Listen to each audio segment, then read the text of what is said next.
गुरुर्ब्रह्मा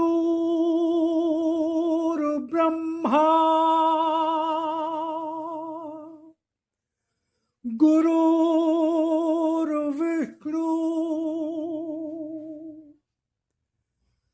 गुरुर्देवो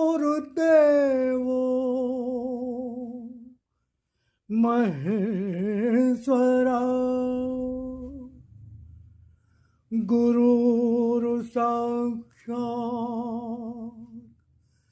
परब्रह्म तस्मै श्री गुरुवे नमः।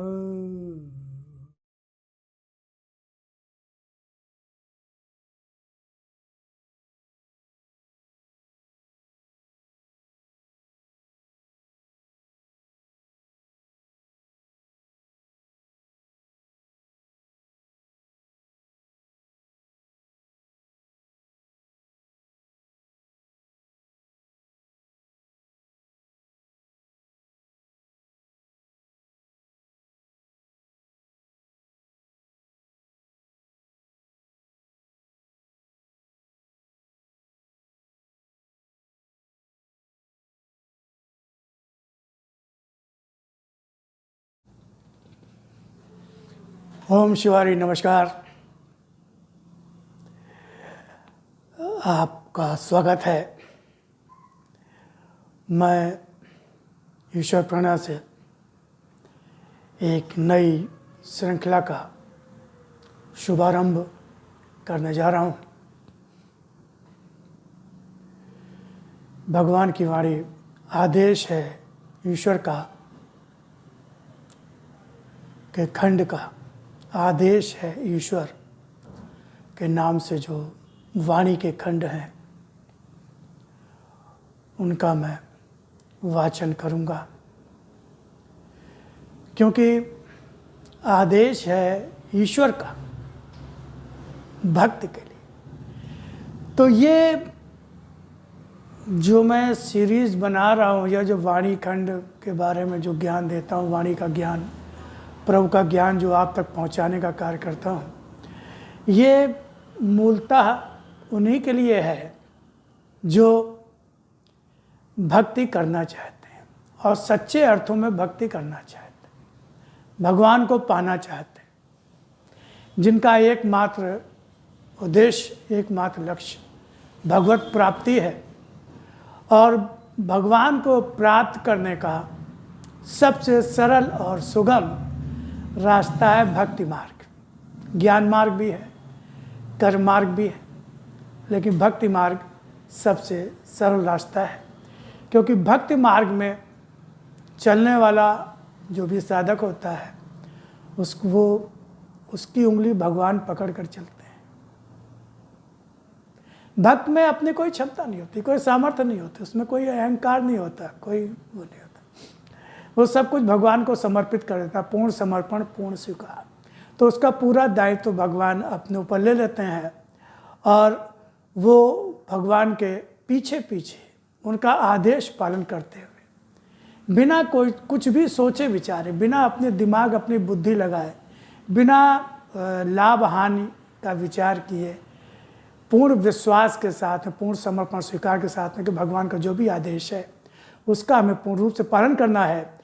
तो इसी अनुक्रम में इस श्रृंखला को भक्त और भगवान, इस श्रृंखला का नाम होगा भक्त और भगवान, जिसका शुभारंभ मैं आज से कर रहा हूँ। अध्याय 1, आदेश है ईश्वर का, भाग 1 का अध्याय 1 से मैं इसका शुभारंभ कर रहा हूँ। तो आप इसको सुनेंगे। ओम शिवाय।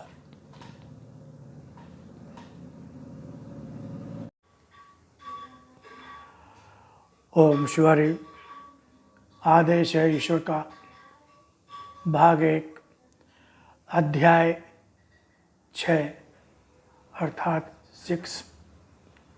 योग साधो ज्ञान का मोती पाने के लिए।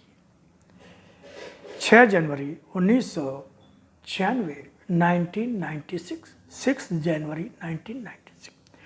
योगी मन की शक्ति को हर कोई पा नहीं सकता और योगी मन वाला ही मेरी भक्ति भी कर पाता है।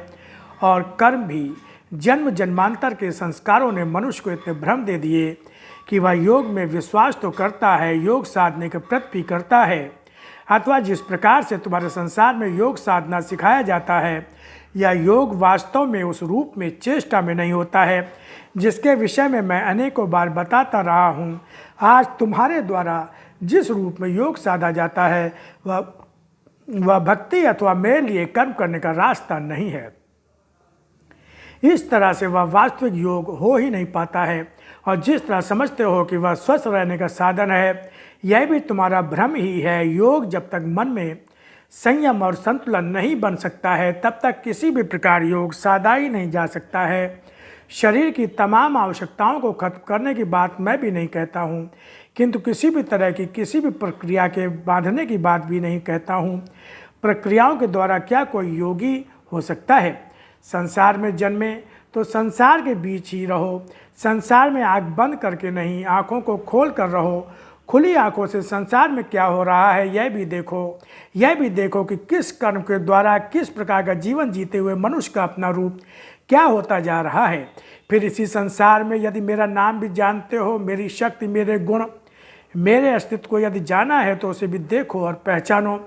फिर इसी संसार में किस प्रकार के जीवन का क्या अंत अथवा क्या परिणाम है यह भी देखो और उसे तौलो उस कर्म की तुला पर जो आदिकाल से मैं बताता रहा हूँ। कभी वेद उपनिषदों द्वारा ज्ञान देकर, कभी स्वयं किसी रूप में धरती पर अवतरित होकर, अथवा आज के समय में जिस रूप में लिप रूप में दर्शन देता हुआ जो अनेकों वर्षों से ज्ञान की अक्षय निर्झर की वर्षा करता जा रहा हूँ। मुझे मेरी शक्ति के हर उस रूप के द्वारा पहचानो जो या तो मेरे द्वारा रची है अथवा स्वयं अवतार रूप में मेरा ही दर्शन है। यह सभी कुछ जानने के लिए साधारण स्तर का मन, बुद्धि और भावनाओं की आवश्यकता नहीं होती, अत्यंत ही साफ सुथरे मन की आवश्यकता होती है। जो मन जन्म जन्मांतर से दूषित विचार और संस्कारों को लेकर आया है और वैसे ही परिवार के बीच वैसे ही और भी संस्कार जमा करता जा रहा है, उसके लिए क्या किन्हीं विशेष प्रक्रियाओं को करते हुए मात्र यह कह देने से कि ये क्रियाएं योग की हैं, क्या सही रूप में ज्ञान अर्जित हो सकता है? बिना ज्ञान के तो मुझे भी नहीं जान सकते हो। ज्ञान अनेकों प्रकार का संसार में है, मगर योगी मनुष्य का ज्ञान जब तक मेरे विषय में नहीं समझता तब तक योगी का भी नहीं हो सकता। योगी मनुष्य तभी बन सकता है जिसके मन, विचार और बुद्धि का प्रदूषण मेरी वाणी के ज्ञान से परमार्जित हो चुका है। जिस तरह समुद्र के मोती पाने और संसार में नकली मोती पाने के बीच में अंतर होता है, उनके मूल्य में भी अंतर होता है, उसी तरह उन्हें पाने के साधन में भी अंतर होता है।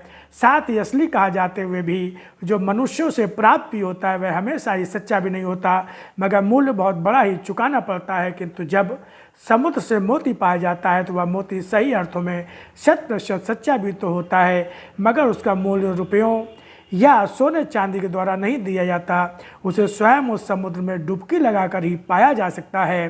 अंतर वही होता है, समुद्र से सच्चा मोती पाने के लिए गोताखोरी अर्थात समुद्र की गहराई तक पहुंच पाना सीखना होता है।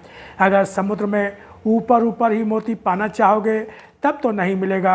अगर गोता लगाकर समुद्र के तल तक पहुंचकर खोजना चाहोगे तो जरूर ही मिलेगा। इसी तरह योग आँख खोलकर मन और बुद्धि को साफ सुथरा करके अर्थात उसमें समाया हुआ सब कुछ जो गंदा होता है उसे मुक्त करके ही जब आत्मा की गहराई तक पहुंचने का प्रयत्न करोगे तब तुम्हें ज्ञान का वह मोती मिलेगा जो अमूल्य होता है, जो कीमत धन धान्य और हीरा मोती के द्वारा नहीं प्राप्त होती।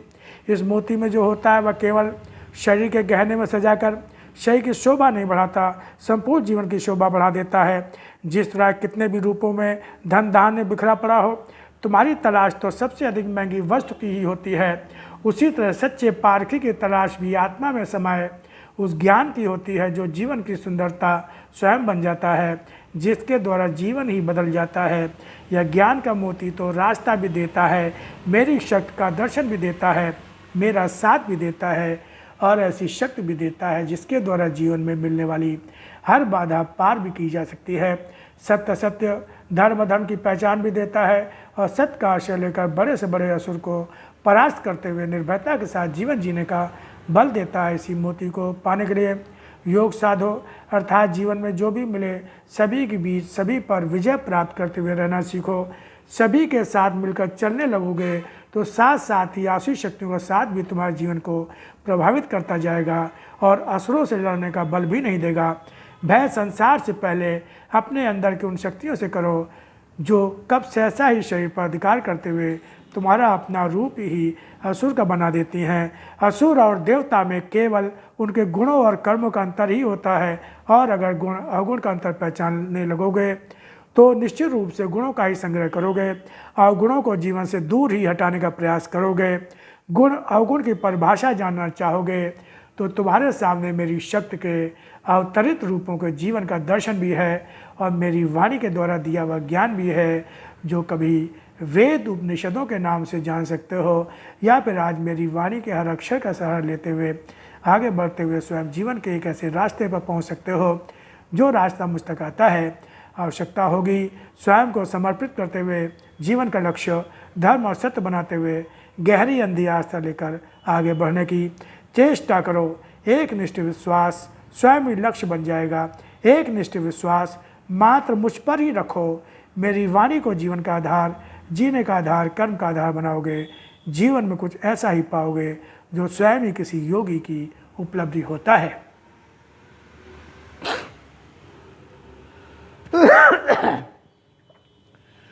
तो इस भाग में आपने सुना योग के बारे में भगवान ने बताया कि योग का वास्तविक रूप क्या है। वाणी जो भगवान ने अपना शक्ति रूप दर्शन है उसकी महत्ता बताई कि वाणी क्या है, उसका कैसा प्रभाव है, क्या उसकी महत्ता है हमारे आपके सबके जीवन में।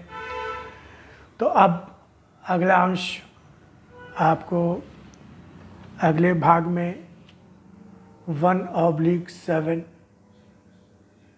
1/7 दैहिक और आध्यात्मिक भाव का अंतर समझो। दैहिक और आध्यात्मिक भाव का अंतर समझो, इसके बारे में भगवान ने विस्तार से बताया है। ओम शिव।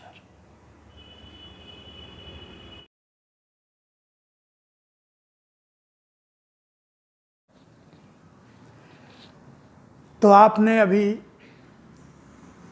इस अंश को, वाणी के अंश को आपने सुना। इसके आगे का भाग आपको नेक्स्ट वीडियो में मिलेगा। तो आशा करता हूँ आप बहुत ध्यान से सुन रहे होंगे। तो आगे के भाग में आपका स्वागत है।